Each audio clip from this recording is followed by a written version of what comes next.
God's Word Express. 네, 안녕하세요. 오늘 우리가 함께 좀 파헤쳐 볼 차례는요.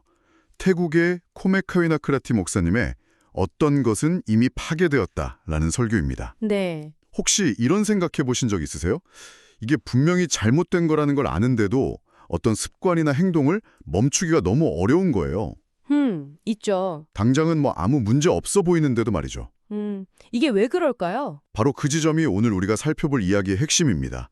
이 설교가 아주 어떻게 보면 섬뜩하면서도 되게 통찰력 있는 주장을 던지거든요. 어떤 주장인가요? 우리가 아직 그 결과를 못 봤을 뿐이지 파괴는 이미 보이지 않는 곳에서 시작되었을 수 있다는 겁니다. 와, 마치 그 시한폭탄의 타이머가 이미 똑딱거리고 있는 것처럼요. 맞습니다. 그래서 오늘은 이 설교가 제시하는 세 가지 아주 강력하고 생생한 비유가 있어요. 바로 좀, 녹, 그리고 도둑. 네네. 이 세 가지를 통해서 우리 삶의 소중한 것들이 어떻게 우리도 모르는 사이에 정말 소리 없이 파괴될 수 있는지 그 메커니즘을 한번 깊이 들여다보겠습니다. 아주 흥미롭네요. 자, 그럼 첫 번째 파괴자부터 만나볼까요? 바로 좀입니다. 모스. 좀이요? 보통 좀하면 그냥 옷장 속 스웨터에 구멍 내는 작은 벌레 이 정도로 생각하잖아요. 그렇죠. 그냥 뭐 오래된 옷 갉아먹는 벌레. 그런데 이 설교에서는 좀이 갉아먹는 옷이 단순히 섬유가 아니라고 말해요.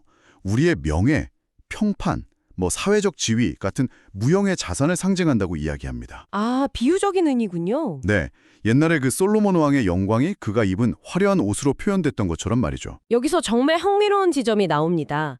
바로 그 좀의 생태적 특성을 파고드는데요. 생태적 특성이요? 네, 설교에 따르면 좀은 아무 옷이나 공격하지 않는다고 해요. 빛을 자주 보고 주기적으로 입고 세탁하는 옷에는 거의 손을 대지 못합니다. 아, 정말요? 좀이 가장 좋아하는 환경은 어둡고 축축하고 오랫동안 움직임이 없는 곳에 방치된 옷이죠. 바로 거기에 알을 낳고 그 알에서 깨어난 애벌레가 옷을 파괴하기 시작하는 겁니다. 잠깐만요. 그 부분이 정말 소름이 돋네요. 그러니까 다 자란 좀벌레가 밖에서 날아와서 옷을 망가뜨리는 게 아니고요. 그게 아니라는 거죠. 우리가 모르는 사이에 조용히 남겨진 알에서부터, 즉 내부에서부터 파괴가 시작된다는 거잖아요. 정확합니다. 와, 그럼 문제의 씨앗이 이미 내 안에 심어졌는데 나는 전혀 모르고 있다는 뜻으로 들리는데요? 바로 그 점이 이 비유의 핵심입니다.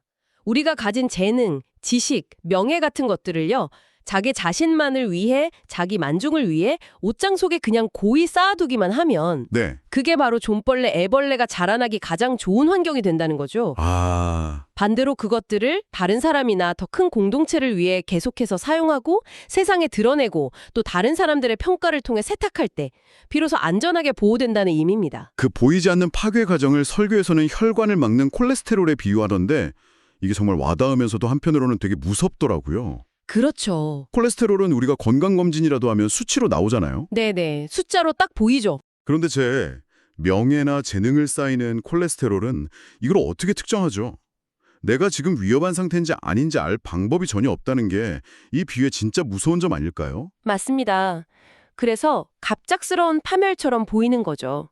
사실은 갑작스러운 게 아닌데도요. 순상은 수년, 수십 년에 걸쳐서 점진적으로 진행되다가 어느 날 혈관이 펑 터지듯 치명적인 결과로 나타나는 겁니다. 설교자 자신도 비슷한 경험을 이야기해요. 단 하나의 거짓 소문 때문에 수년간 쌓아올린 목회자로서의 명성이 하룻밤 사이에 무너지는 경험을 했다고요. 하룻밤 사이에요? 네, 겉으로 보기엔 갑작스러운 공격이었지만 돌이켜보면 자신이 가진 명예를 자신을 위해 쌓아두려는 어떤 교만한 마음이 있었고 그게 바로 좀이 활동할 어두운 구석을 만들어준 셈이었다고 고백하죠. 결국 좀의 비유는 우리가 가진 비물질적인 가치, 그러니까 명예나 재능을 쌓아두고 방치하면 스스로 썩어서 없어진다는 아주 강력한 경고네요. 그렇죠. 근데 이게 눈에 보이지 않는 가치에만 해당될까요? 사실 돈이나 재산처럼 구체적인 것도 마찬가지 아닐까 싶은데. 네, 바로 그 지점을 설교에서는 녹이라는 두 번째 비유로 파고들더군요. 녹, 러스트. 네, 맞습니다. 두 번째 파괴자인 녹은 부와 재물을 상징하는 금속을 공격합니다. 금속이요? 여기서도 녹의 특성을 아주 예리하게 분석하는데요.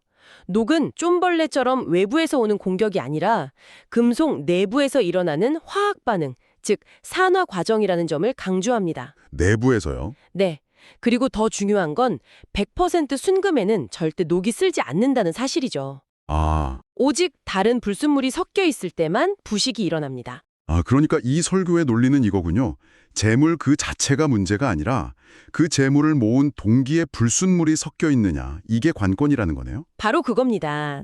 순수하게 더 큰 선을 위해 부를 모으는 게 아니라 오로지 나 자신만을 위해 이기적인 욕심이나 과시욕 같은 불순한 동기로 쌓아 올린 부는 그 자체로 파괴의 씨앗, 즉 부식의 원인을 품고 있다는 거죠. 그렇죠. 재물에 섞인 이기심이라는 불순물이 공기 중의 산소와 만나서 부식을 일으키는 것과 똑같습니다.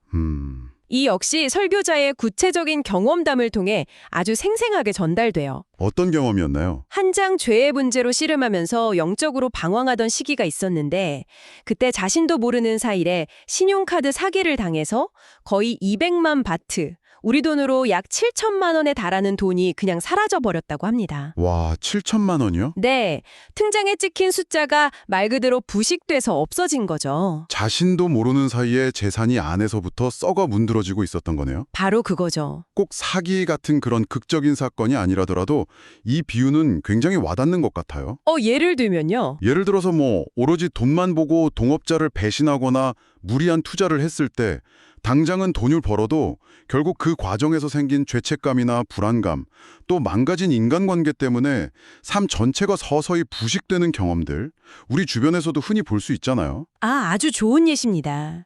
설교자도 비슷한 이야기를 해요. 사업이 가장 잘 되고 돈을 많이 벌 때 오히려 가장 믿었던 직원에 대해 사기를 당해서 큰 돈을 잃었던 경험을요. 가장 잘 될 때요? 네, 겉으로는 사업이 번창하고 있었지만 그 내면에는 이거다 내 힘으로 이루었다는 교만과 이기심이라는 불순물이 있었고 그것이 결국 내부로부터의 붕괴를 불러왔다는 겁니다. 세상의 부가 결코 진정한 안전을 보장해주지 못한다는 메시지를 아주 강력하게 전달하죠. 들어보니까 좀과 녹은 굉장히 비슷한 면이 있네요. 둘 다 조용하고 은밀하고 또 내부에서부터 시작되는 파괴라는 점에서요. 네, 공통점이 있죠. 그런데 세 번째 파괴자는 성격이 완전히 다릅니다. 훨씬 더 능동적이고 폭력적이고 계획적이죠. 바로 도둑입니다. thief. 네, 여기서 분위기가 확 바뀝니다. 설교자는 성경 언어를 분석하면서 이 도둑이 우리가 생각하는 그런 좀도둑과는 차원이 다르다고 설명해요. 차원이 다르다고요? 단순히 기회를 틈타서 물건을 훔쳐가는 사람이 아니에요. 원어의 뉘앙스는 벽에 구멍을 뚫고 자물쇠를 부수고 침입하는 거의 강도에 가까운 이미지입니다. 강도요. 네, 목표를 정하면 그걸 얻기 위해 집요하게 벽을 파고드는 존재라는 거죠. 훨씬 계획적이고 폭력적인 느낌입니다. 와, 그건 정말 다른 차원의 이야기네요. 그냥 운 나쁘게 도둑을 만나는 게 아니라 아예 나를 목표로 작정하고 뚫고 들어오는 침략자를 상대해야 한다는 거잖아요. 맞습니다. 우리가 아무리 튼튼한 금고에 재산을 넣어두고 최첨단 보안 시스템을 설치해도 그렇게 작정하고 달려드는 존재 앞에서는 한계가 있을 수밖에 없다는 의미로 들리네요. 바로 그겁니다. 이 도둑은 우리의 방어벽을 무력화시키기 위해 엄청난 열정과 노력을 쏟아붓는 존재로 묘사됩니다. 설교에서는 이 도둑을 우리의 물질적인 재산뿐만 아니라 우리의 평안, 건강, 가정, 심지어 자녀들과의 관계까지 훔치기 위해 열정적으로 계획하고 실행하는 영적인 적에 비유합니다. 모든 걸 다 뺏어가는 거네요. 네, 이 도둑은 단순히 필요해서 훔치는 게 아니라 우리의 것을 파괴하고 빼앗는 것 자체를 목적으로 삼는다는 점에서 훨씬 더 악의적이죠. 그렇다면 해결책은 뭘까요? 좀이나 녹처럼 내부 관리를 잘하는 것만으로는 안 될 것 같은데요. 더 높은 담을 쌓고 더 튼튼한 금고를 만드는 게 답일까요? 설교는 그게 근본적인 해결책이 될 수 없다고 단호하게 말합니다. 그런가요? 왜냐하면 도둑은 언제나 우리의 방어보다 한 수 위일 테니까요.